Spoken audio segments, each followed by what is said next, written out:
মই নাই সোধা কথা এটা আপুনি বেয়া নাপাই খুলো নেকি কি কথা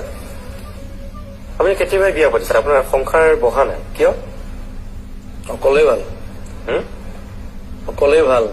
ইমান জীৱ জন্তু কুকুৰ মেকুৰী সকলোকে মৰম কৰে এটা মোৰ শিশুক মৰম কৰিবলৈ মন নাযায় নেকি ঘৰখনত মোৰ ঢেৰ ল'ৰা ছোৱালী চম্ভালিব দিগদাৰ আছে সেইকাৰণে কোৱা নাই চাগে আপোনাৰ দেউতা চুৰ কাৰণে আপুনিও কি চুৰি কৰিব নেকি সেইটোতো আপুনি কেতিয়াও জ্ঞানী মানুহৰ লক্ষণ নহ'ব তেতিয়া নহয় নহয় চুৰ কৰাৰ কথা কোৱা নাই মই আপুনি যে কৈছে মই কোনোবা যদি কোনোবা যদি অসৎ attack কৰে কৰে, মই মই কৰিম attack কৰিম। তাৰমানে আপুনি মহাত্মা গান্ধীৰ সেই দিন কেতিয়াবাই হেৰাই গৈছে সেইটো বিশ্বাস কৰে নাই মই গাল পাতি দিয়া মানুহ নহয় আপুনি যিটো ফ্ৰেণ্ড ক্লাবৰ কথা কৈছে বা সকলোকে একত্ৰিত কৰিছে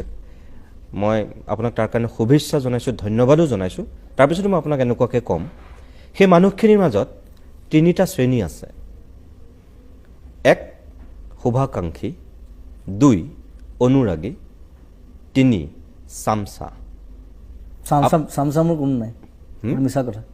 মোৰ লগত যিসকল ঘূৰে মোক ভাল পায় আৰু মোৰ লগত কাম কৰে সেইটো কাৰণে ঘূৰে আপুনি যিটো কথা কৈছে আপোনাৰ কোনো চামচা নাই মই কৈছোঁ যে আপোনাৰ একাংশ চামচাই আপোনাক ঘেৰি ৰাখে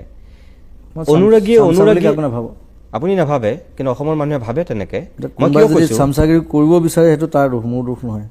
কিন্তু মই কাকো চামচা বুলি নাভাবোঁ মই সদায় কওঁ যে ইউ আৰ মাই ব্ৰাদাৰ পাপনৰ আৱিৰ্ভাৱ হোৱাৰ পিছত বহুতেই ধৰি লৈছে যে জুবিনক টক্কৰ দিয়া এজন ওলালে টক্কৰ শব্দটোৱে মই ব্যৱহাৰ কৰিছোঁ আৰু সেইজন বেলেগ কোনো নহয় পাপন আৰু পাপনৰ সেই উত্থানত জুবিন কেতিয়াবা ক'ৰবাত শংকিত হয় যাৰ কাৰণে জুবিনে নক'বলগীয়া কথা কয় নকৰিবলগীয়া ঘটনা ঘটায় মিছা কথা এইটো এনেকৈ বহুতে ভাবে উলিয়াই এইবিলাক মোৰ সংগীত হোৱা কোনো কথা নাই কাৰণ